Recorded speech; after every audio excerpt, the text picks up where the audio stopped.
சகாப்திய வம்சம் 100 வீரனுக்காவது யமனாகாம சாகாத வீர வம்சம். மான்சிங், நீ ஒப்பிச்ச சரித்திரம் உங்க ஒரு பாட்டிக்கதனை இப்பவே நிரூபிக்கிறேன் பார். பார்த்திபா, யுவராணி இனி இவராணின்னு வாக்கு கொடுத்துட்ட. அவளை கூட்டி வந்து இவன் மடியில உட்கார வச்சு எனக்கு முட்டி போட்டு சலாம் சொல்லு.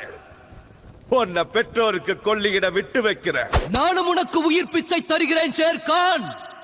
அந்த ராஜ துரோகியை என்னிடம் ஒப்படைத்தார். உன்னோடு உன் சைன்யங்களும் பிறந்த ஊரை பார்க்கலாம். நீ பேசுற தொழில யமன் சாயல் இருக்கு, ஆனா நான் சிவன்டா. உன் பேச்சுக்கான ரோஷமோ ரோஷத்துக்கான வேகமோ இருந்தா என் வீரர்கள் 100 பேர் அனுப்புற. யமனாரின் அந்த பொண்ணை காப்பாத்து. ராஜ்யத்தையோ ராணியோ உனக்கே ஒப்படைக்கிற. முதுகு காட்டாதவங்களா இருக்கட்டும், 100க்கு மேலையும் அனுப்பு. விட்டா பேச்சிலேயே பூச்சாண்டி காட்டி சாகடிக்கிற ஆள் ராணி. நீ கூட்டத்தோ